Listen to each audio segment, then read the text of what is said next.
Hello. All right. Hi. Hi. It's really good to speak with you. My name is Alex. I wanted to ask a question. The previous lady that you spoke to, the woman that left to work, you had told her that she should go to the kitchen instead of going to her job. My question is, why do you decrease the...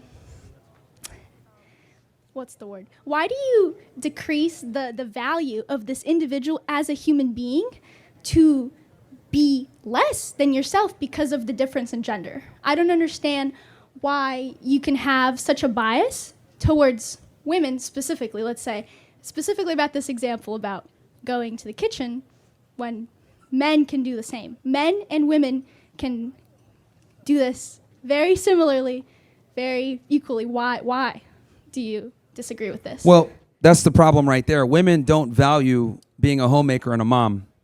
We tell women, be strong and independent, be a boss babe, make money, get your bag, travel, whatever it may be. We're basically encouraging women to behave like men, and we demonize them for, doing their God-given gift of having a family and bearing children. So that's my problem, because women look at being a homemaker or being a mom as below them, when in reality, I think that's the best job that you can do. So we gotta reframe this as in it's a man's job to protect and provide and go make money, not a woman's. Now, again, I am sensitive to the fact that we live in a new world, but the problem is that women prioritize earning money, being a 304, living their life, having fun over having a family, and I think that causes long-term problems for them. And it's because of this mindset of, well, why do I have to go make a sandwich? Does that am I less than you? No, we have different roles. And I think motherhood is one of the best things a woman can do, not a career. Yeah, I agree with you. I think that the beauty of having children is extremely important, especially in a society with a declining population such as America. We have a birth rate of 1.6 right now. 2.1 is recovery. I think what I disagree is the fact that limiting women from pursuing a career may be more harmful than saying, being a mother is beautiful. I think there needs to be a case where both... Well, I'm not limiting it. I'm saying they need to prioritize motherhood over everything else. But the issue is that women chronically, put motherhood in 6th, 7th place behind traveling and dating and having fun and going to school and a job. Yeah, but can you hear me? I think that instead of I guess you're saying you're not limiting women, but by using this derogatory language, you're essentially putting yourself in a position where the people that perceive what you believe to be extremely negative. You have a very nuanced opinion on this, and I feel like a lot of the people that you talk with see this nuanced opinion as black and white. I hate women. Women don't deserve rights, and so on and so forth. If you keep... you don't have to take advice from me. You know what's interesting? I don't know if you guys have caught on to this, but I've never once said I hate women, but multiple people have come up to the mic and said that I've said that. Yeah. And this is kind of an interesting thing that I've realized with, women and progressives. What they'll do is they'll regurgitate back to me what they think I said based off how they feel. So if I say something about women that makes you uncomfortable, you come up to the mic and automatically assume that I said I hate women. No, it's actually quite the opposite. I teach men how women really move, so they'll never hate them for what they'll never be. Because a lot of guys think, oh, let me just get a girl. She's going to be an idealistic lover. She's going to love me for me, like my mom. She's going to be loyal and stay with me forever. And I'm here to wake guys up and let them know that, women are opportunistic lovers. You must bring something to the table. They, Brifflett's Law, women only deal with you if you could provide some kind of value, and if you don't, that they're going to leave, and there's nothing wrong with that. But these are the harsh biological realities that I'm trying to impart on the men here.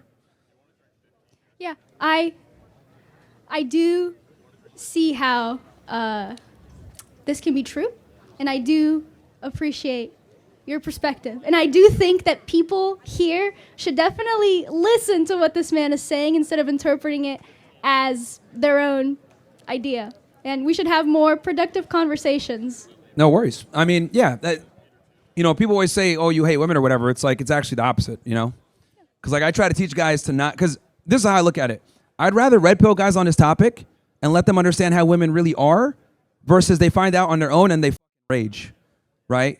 So it's about teaching them how to, to not hate women for what they'll never be, which is an idealistic lover. Like women love opportunistically, men typically love idealistically.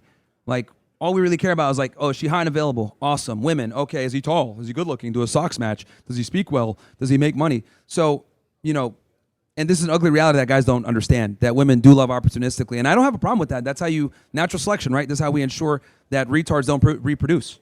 So, Yep. yeah. Thank you for your time. Can I shake your hand? Yeah, sure. Thank you. All right, who's up next?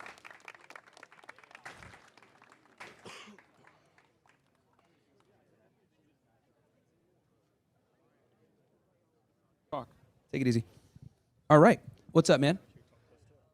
Hey, so I think the general consensus about like your demographic, maybe like men like college age, like who we have here. And my question is, what are your opinions on modern day behaviors that are generally considered masculine, like hopping on steak, doing peptides, doing hopping on gear, and yeah, just counterproductive behaviors that are technically considered masculine, that are being reinforced by social media. Are you talking about men about in particular? Men. Yeah. I am anti-gambling, anti-drug. I don't think men should use steroids ever. It's just not worth it. Gambling is the worst. Alcohol, no. Weed, no. I mean, people might say I'm straight edge or whatever, but yeah, I don't believe in gambling, drugs, alcohol, or any of that bullshit. It'll just ruin your life. And as a guy, you can't afford to not be productive. Like your sexual market value as a guy is based on your productivity, your ambition, and your future. Like doing all that stuff will just, hinder you. Okay. And my last thing is I've noticed like your tone towards women is sort of aggressive, but I just want to put it out there that we are all sinners. God made us perfect, but it was part of our own will that we became imperfect when Adam ate the apple.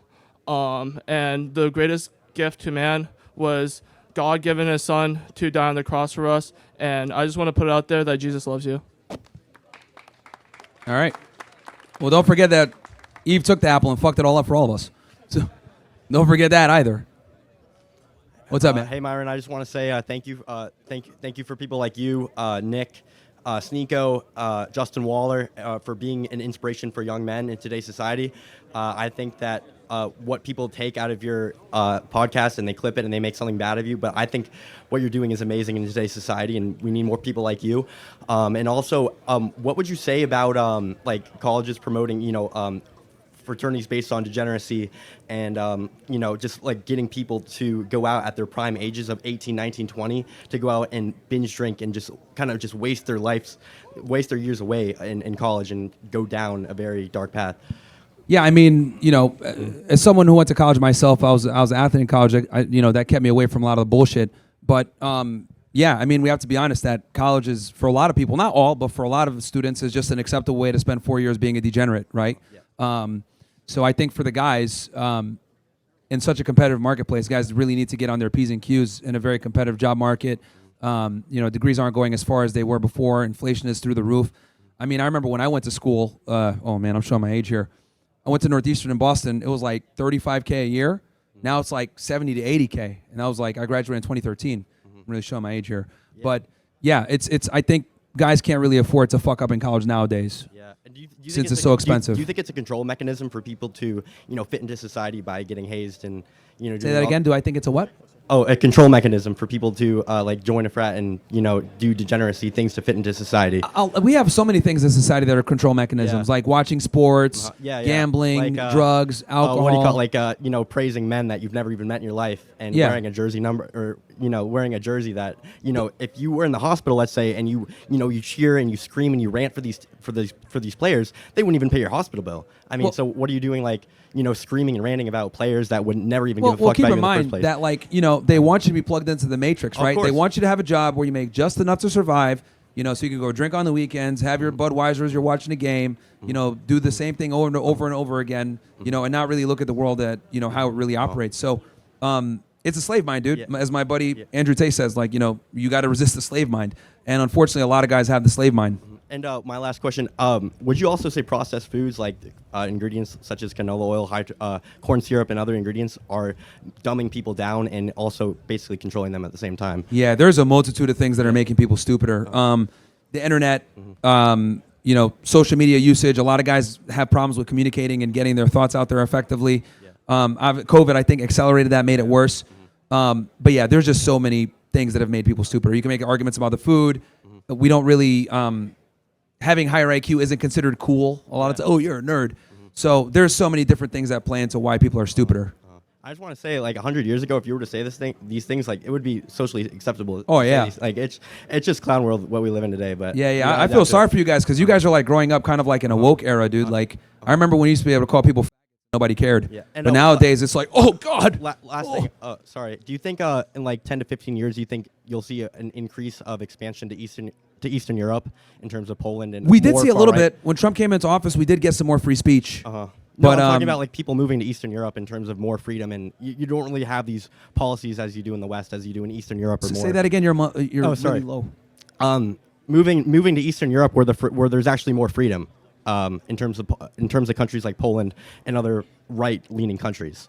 You're saying we have more freedom than them? No, I'm saying like, do you think people will be moving there in the next 10, 15 years? In terms of also real estate going up in value in terms of those countries. Yeah, expatriates is a growing thing, dude. Yeah. The passport bro movement is real. Yeah. Like, guys are definitely getting the fuck out of America. Yeah. That's very, very real. Yeah. And I've seen it explode over the past 10 plus years. I remember when like Rouge V was writing books on it. Mm-hmm. Now it's like the norm, dude. Being a passport bro used to be like a very niche underground thing. Mm-hmm. Now it's in the mainstream, dude. All right. So, yeah. Thank you, Myron. Appreciate it. No worries, man. Thank you. Good questions.